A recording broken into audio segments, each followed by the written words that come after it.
एक खासकर जी सवाल आता है, मुख्तार अंसारी की मौत की जो रिपोर्ट है वो शासन को भेजी गई, उसमें जो है रिपोर्ट में देखिए, हम बताएं आपको, ये बड़ा संवेदनशील मुद्दा है और इस पे आप लोग बहुत इंटरेस्टेड होते हैं। जो पक्ष सरकार या उनकी एजेंसी की तरफ से आपको प्राप्त होता है, आप लिखते हो, हम कभी उस पर एतराज करने नहीं आते। हमने उस समय भी कहा था कि वो सरकार प्रायोजित हत्या थी और वो सिर्फ इसलिए नहीं कि मुख्तार की हत्या हो जाए, उसका दूसरा एक अर्थ था, वो सरकार की गोद में पल रहे देश के सबसे बड़े माफिया सरगना को बचाने का एक प्रयास था। और उसके विरुद्ध जो मुकदमा है, मुख्तार अंसारी की गवाही के बाद अब उसके भविष्य को कुछ कहा नहीं जा सकता था, वो कानून उसको दंड दे देता। तो उस केस के सारे गवाहों को तो मुलजिम बना के एक झूठे मुकदमे में फंसा दिया गया। एक स्टोरी है 15 जुलाई सन 2001 की, और उसी दिन पुलिस एफआईआर लिखती है और सारे कार्रवाई होती है। और एक स्टोरी 23 बरस के बाद लिखी जाती है उसी घटना की, हाँ, कि वो सब झूठी है, असली तो ये है कि उसको घर से लाके इन लोगों ने यहां मार दिया था और उसको वहां फेंक दिया। और उस स्टोरी के धार पे चल के सारे गवाहों को पकड़कर जो गोलियों से जख्मी हैं जेल में डाला गया, सब जेल में बंद है, आज भी जेल में बंद है।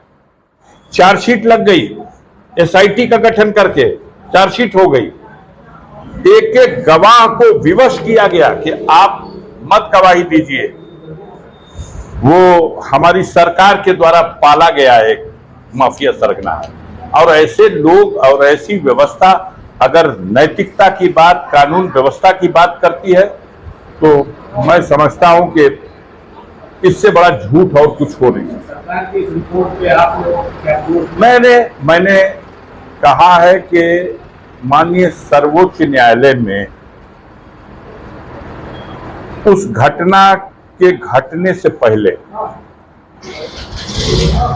सर्वोच्च न्यायालय में याचिका दाखिल है और उसमें ये सारा घटनाक्रम ऐसे किया जाएगा, अंजाम दिया जाएगा, इसके बारे में कहा गया और सुरक्षा की मांग की गई है।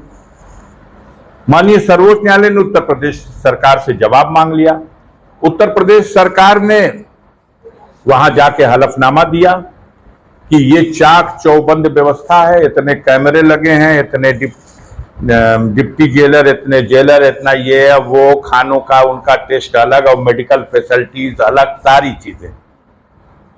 वहां मैटर सब जुडिस है। कहा गया है कि चुनाव के दौरान इनकी हत्या होगी क्योंकि उसका लाभ चुनाव में लेना है।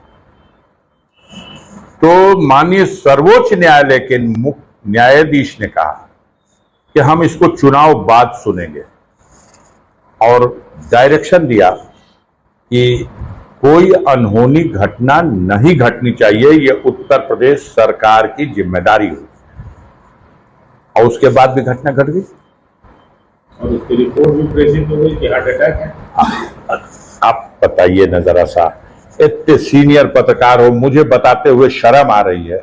भारत में एक भी कस्टोडियल डेथ हुई हो, मुख्तार अंसारी की थोड़ी देर के लिए अलग रखे, भारत में एक भी कस्टोडियल डेथ जेल में या थाने में, रास्ता में, किसी की भी कस्टोडियल डेथ, एक भी कस्टोडियल डेथ हुई है तो उसकी मजिस्ट्रेटियल जांच हुई है। ये तो हमारे नियम में है, इसमें किसी की कृपा कहां है।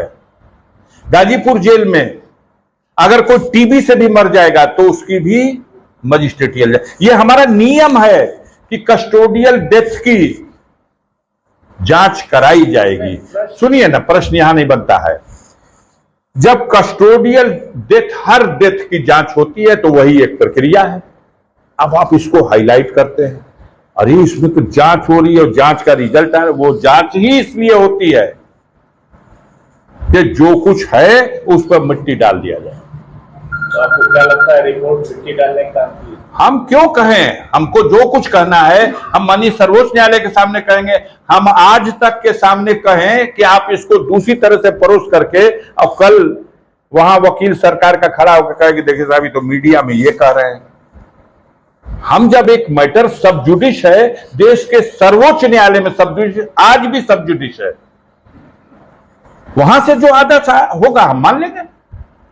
लेकिन अभी सर्वोच्च न्यायालय का कोई आदेश न हो और आप चाहते हो कि अपनी तरफ से क्लीन चिट दे दे तो दे दीजिए, मजिस्ट्रेट ने भी दे दिया, आप भी दे दीजिए, हमें एतराज नहीं है, आप दे सकते हो। लेकिन फैसला कोर्ट में होगा। हम लोग कोर्ट में गए हैं और कोर्ट तो इस पे सुनेगा, कुछ कहेगा ना, हम उसका इंतजार करेंगे।